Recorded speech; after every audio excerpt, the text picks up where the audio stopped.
Hi, I'm Svein. I'm Torbjørn. And we are Röyksopp. We are here at Amoeba, as you can see behind us. And we're going to show you a few things that we have in our bags. So this is what's in our bags, I guess.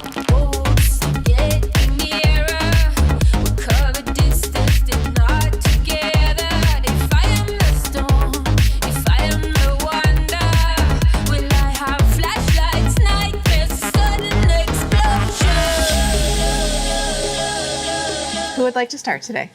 I think I am. I think we're doing this. First thing I picked was this book. Horror cinema. Just because of the cover. This used to be scary. That's amazing. This is stuff that gave people, nightmares. Well, it still can. It still can, but he's kind of cute, The best scary movies of all time. It must be said, though, that we are horror movie fanatics, I'd say. Yeah.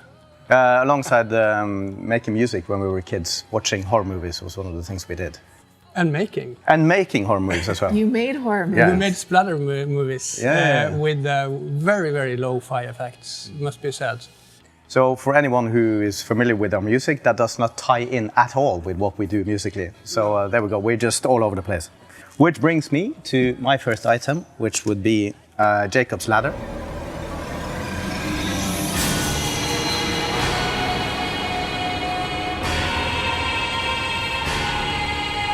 Wonderful movie by Adrian Lyne that we both love. And it's one of those things that we watched together as teens when it was released. I guess the phrase blew our minds could be said about this one. It's very unique in its gritty style. Excellent performance by Tim Robbins and everyone really. A must see and a fave of mine at least.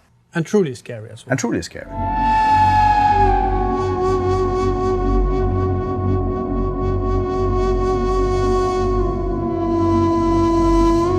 Lynn Collins. Think about it. It takes two to make a thing go right. Come on. It takes two to make it out of sight. Just because of our love of sampling. We've never used this particular drum sample, which is very, very famous from here. The think break, it's called. Everybody knows it. Tambourine and oh, yeah. The situation that the bass is in. I'm kinda stingy, that's why I don't wanna win. A funky rhyme to a foe or a good friend. Now listen up, cause I want you to comprehend. I'd say it's my favorite of the of all the sort of famous breaks. The breaks. Yeah. This is the connoisseur one. Mm. And also much love to all the musicians, artists, and especially the drummer. Now baby, I got a life to live and a whole lot of love that I wanna give. Yeah. Okay, so King Crimson, Court of the Crimson King.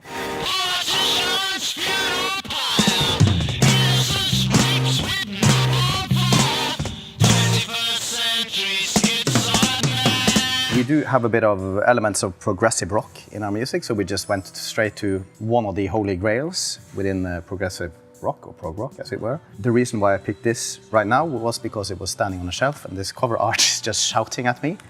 And I really do love the track Epitaph, which is here, and it's been sort of with me ever since I was a child. Yes, I feel tomorrow I'll be crying.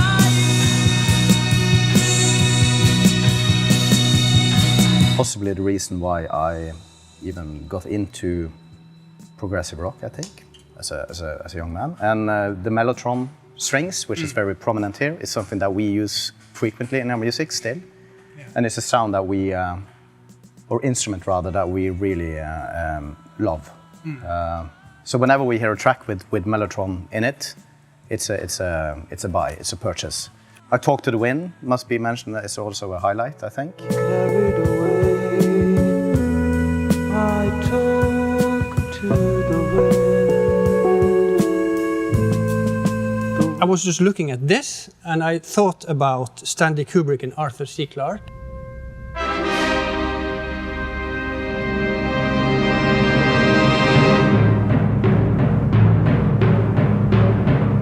...2001. A Space Odyssey is obviously a big one for us. It's inspired us on so many levels, and it's interesting to read the cooperation between a director and an author, and the tensions between them, what worked and what didn't work. But in the end, both the director and the writer was happy about the outcome. Although I think the writer almost cried at some point because Kubrick is Kubrick. I think. Yeah.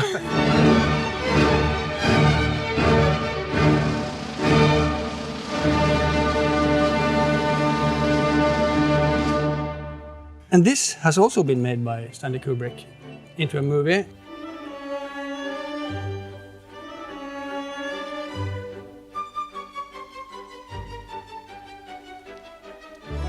And I believe, if I'm not mistaken, that this writer, Anthony Burgess, hates the movie because it glorifies violence, whereas this is a sort of anti-violence book. That's what I've read, at least. I'll read this book now, compare it to the movie, find out more about this little hidden controversy. I believe Kubrick banned his own. That's the only movie he actually banned. Yeah. He banned his own movie. I'm not sure whether it's actually pro-violence. I feel it's making the same point, but that's me. That's true. So it's Anyway. going to be interesting to see why he thinks it.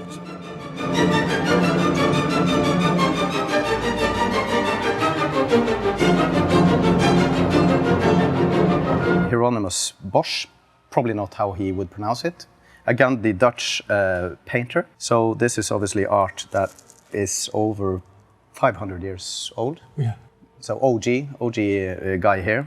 Profound, very dark, scary, and from what I understand, it's meant to be satirical again. Mockery of people of authority and the likes. It's just something that we've always been drawn to, and when we met as kids, we were odd kids. This was one of the things that we connected on at a very early age, when we were about 11. So not many 11-year-olds knew about Bosch, but we did on either side. So that was a bond created. So that's why we have Bosch in the mix. He was looking for an album, and I digged up this album. I just picked it up, and it was the album I was looking honest to everything, we have not spoken about it at all. It's very strange. So I go in the middle of the road. Here I go. Dan Laxman is a Belgian composer. This album is from the mid-70s, I believe. Electroacoustic and also synthesizers in a beautiful harmony. It's very, it's very easy and pleasing on the ear. I really like, on this one, I like Skylab, but I do prefer the longer version.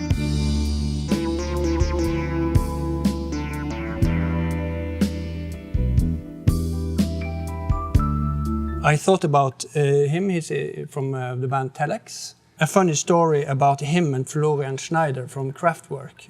Apparently they knew each other.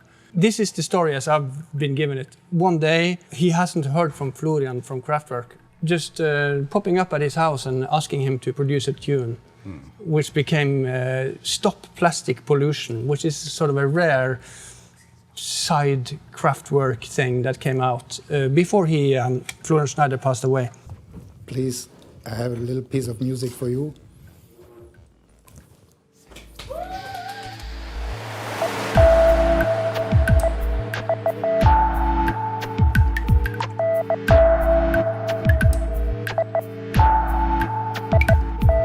Really weird. We had a moment there where we have witnesses that saw there was some ESP going on. Yeah. Stronger than usual for us. Yes.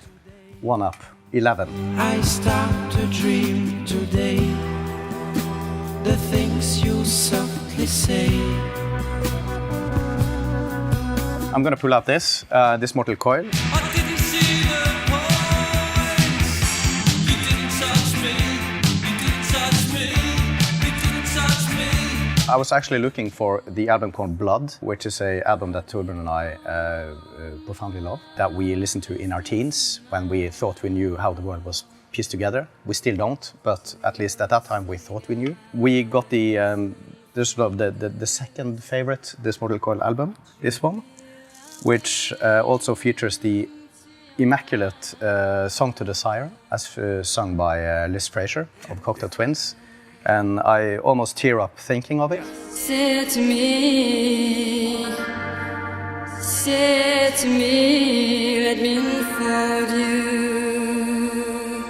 Yeah, so this Mortal Coil, Chef's Kiss. Like a kangaroo.